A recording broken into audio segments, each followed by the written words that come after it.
Are fathers necessary? For all of recorded history, the need to explain why fathers are necessary would have been regarded as, well, unnecessary. It would have been like explaining why water or air is necessary. But we live at a time in which the obvious is routinely denied.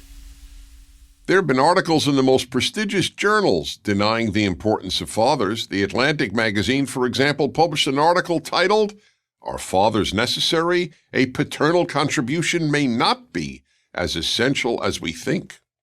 The New York Times published a discussion among 5 intellectuals titled, "What Are Fathers For?" One of them, Hannah Rosen, an editor at New York Magazine, opened her response by stating, "I'm not sure whether a child needs a father." I could give dozens of such examples. I'll just give one more. HuffPost published a piece titled, "Fathers Are Not Needed." Fortunately, this dismissal of the importance of fathers is not universal. In a 2008 Father's Day speech a few months before his election as President of the United States, Barack Obama said, "Fathers are critical to the foundation of each family. That they are teachers and coaches, they are mentors and role models, they are examples of success, and they are the men who constantly push us toward it." What makes his comments particularly noteworthy is that Barack Obama grew up without a father. Both boys and girls need fathers. We'll begin with boys. A boy has no built-in understanding about how to be a man, meaning a good and responsible man. Male nature is wild, most obviously regarding sex and violence. If a boy does not have a father who models how a man controls himself, he will most likely not know how to control himself, let alone want to. That's why most males in prison for violent crimes grew up without a father. After days of riots in the UK in 2011, quite like the 2020 riots in America, Christina Adone wrote a column for the London Telegraph whose title says it all. London Riots, Absent Fathers Have a Lot to Answer For. In the column, she wrote, "The majority of rioters are gang members. Like the overwhelming majority of youth offenders behind bars, these gang members have one thing in common: no father at home."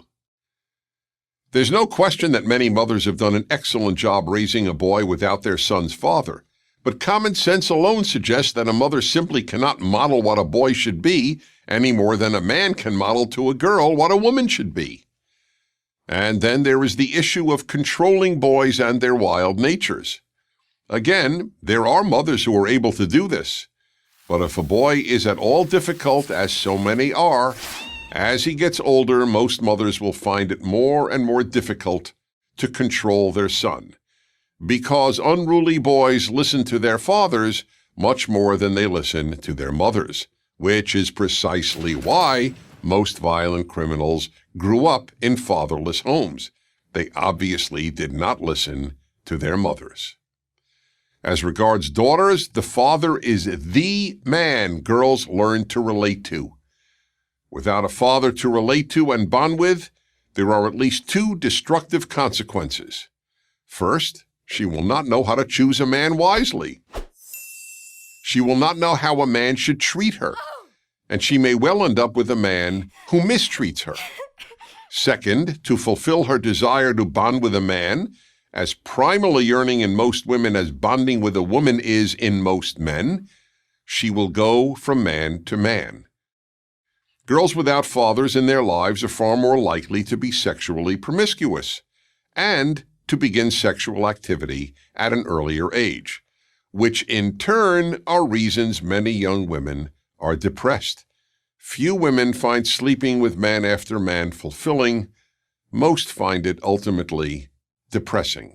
Finally, fathers give both sons and daughters the thing children need most: a sense of safety and security. As much as children need love, they need a sense of security even more.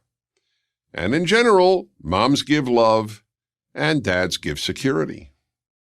I learned how necessary fathers are, not only by having one and being one, but by the many people, men and women, of all ages, who have told me that they see me as a father figure. I am honored to fill that role. The good news is that many men can fill it. Grandfathers, uncles, teachers, mentors, clergy, and yes, even a man on the radio. But some man has to be your father. I'm Dennis Prager.